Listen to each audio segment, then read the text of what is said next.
नमस्कार दोस्तों। जेन जी प्रोटेस्ट नामक युवा आंदोलन ने सोशल मीडिया प्लेटफॉर्म्स के प्रतिबंध बैन के खिलाफ प्रदर्शन शुरू किया। सरकार ने लगभग 26 प्रमुख सोशल मीडिया प्लेटफॉर्म्स को इसलिए ब्लॉक किया क्योंकि उन्होंने नेपाल सरकार के सूचना एवं संचार मंत्रालय के पंजीकरण रजिस्ट्रेशन नियमों का पालन नहीं किया। विरोध प्रदर्शन तेजी से बढ़े क्योंकि युवा वर्ग, विशेष रूप से छात्रों की नाराजगी सरकार में करप्शन, भ्रष्टाचार, पारदर्शिता की कमी, अवसरों की कमी आदि से थी। ये बात तो prime minister KP Sharma Oli हो हैं, उन्हें अपने पद से इस्तीफा देना पड़ गया है। और वहीं खबर तो यह भी आ रही है कि न सिर्फ केपी शर्मा ओली जी को अपने पद से इस्तीफा देना पड़ा है, बल्कि वह तो भागकर दुबई में शरण लेने की तैयारी में है ताकि जनता के आक्रोश से उनकी जान बच सके। लेकिन सवाल यह नहीं है कि नेपाल में हिंसा भड़की है तो इससे नेपाल का क्या नुकसान है, बल्कि असली सवाल तो खड़ा हो रहा है कि इसका इफेक्ट हमारे भारत पर क्या पड़ रहा है।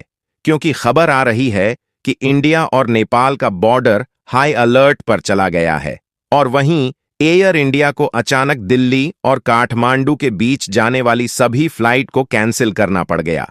और जो फ्लाइट नेपाल के रास्ते होकर दूसरे देशों में ही जाती थी, उन फ्लाइट को मजबूरन अपना रास्ता बदलना पड़ रहा है।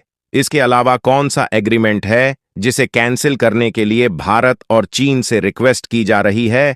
और क्या इसमें भी अमेरिका और चीन फिर पीठ पीछे खेल खेल रहे हैं? तो चलिए इन सभी खबरों पर विस्तार से चर्चा करते हैं। लेकिन हम आपके लिए ऐसे ही क्रिटिकल खबरें लाते हैं जिसे अक्सर मेन स्ट्रीम न्यूज चैनल दिखाते ही नहीं। तो इसके लिए वीडियो को लाइक करके चैनल को सब्सक्राइब जरूर कर लीजिए।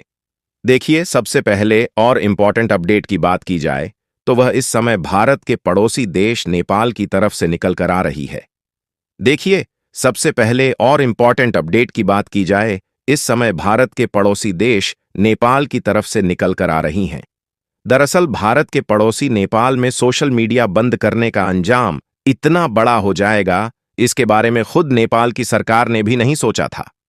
और नतीजा यह हुआ कि नेपाल में हिंसा और भी ज्यादा भड़क चुकी है। इतनी ज्यादा कि पहली बात तो prime minister KP Sharma Oli को अपने पद से इस्तीफा देना पड़ा है। लेकिन कहानी यहीं खत्म नहीं होती। हालात इतने बिगड़ चुके हैं कि अब सेना को मोर्चा संभालना पड़ गया है। सीमा पर भारत और नेपाल के बीच आवाजाही पर भी असर पड़ा है।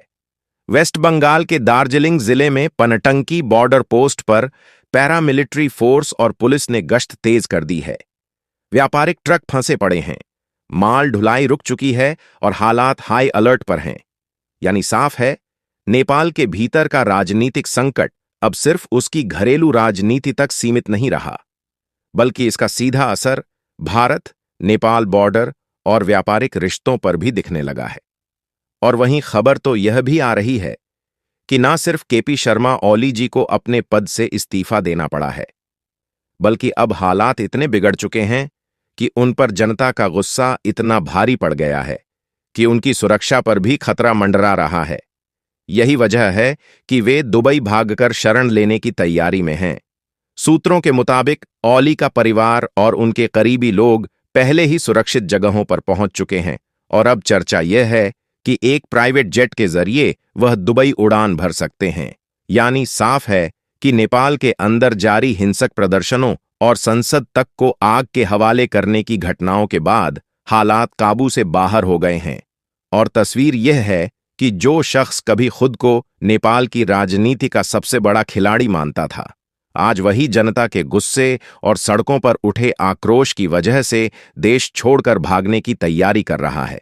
लेकिन दोस्तों, यहां सबसे बड़ा सवाल यह नहीं है कि नेपाल में हिंसा भड़की तो उसका नुकसान नेपाल को कितना होगा, बल्कि असली सवाल यह है कि इसका सीधा असर हमारे भारत पर क्या पड़ रहा है। देखिए, सबसे पहला असर भारत नेपाल की उड़ानों पर पड़ रहा है। एयर इंडिया को दिल्ली काठमांडू रूट की कई फ्लाइट्स कैंसिल करनी पड़ी हैं। यानी जो हजारों भारतीय छात्र, व्यापारी और टूरिस्ट रोजाना इस रूट से यात्रा करते हैं, वे फंस गए हैं। दूसरा बड़ा असर भारत नेपाल व्यापार पर है। दरअसल भारत हर साल नेपाल को करीब $7.32 बिलियन यानी लगभग 61,000 करोड़ का सामान एक्सपोर्ट करता है।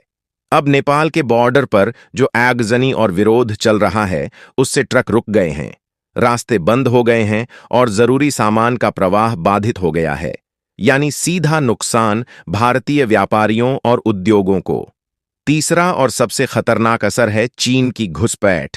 एनडी प्रॉफिट की रिपोर्ट साफ कहती है कि नेपाल की यह अस्थिरता चीन के लिए एक गोल्डन अपॉर्चुनिटी है।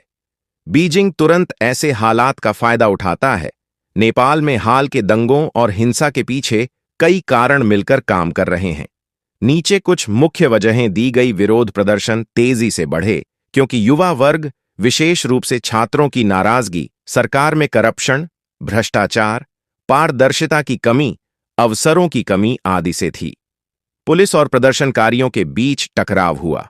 पुलिस ने भीड़ को नियंत्रित करने के लिए आंसू gas, water cannon, rubber bullet आदि का उपयोग किया। कई लोग घायल हुए, कुछ की मौत हुई। भारी सामाजिक असंतोष, बेरोजगारी, राजनीतिक अस्थिरता आदि पहलुओं ने इस आंधी को और भड़काया। सरकार ने बाद में उन सोशल मीडिया प्लेटफॉर्म्स पर लगाया प्रतिबंध वापस ले लिया। कुछ नेताओं ने इस्तीफा दे दिया है,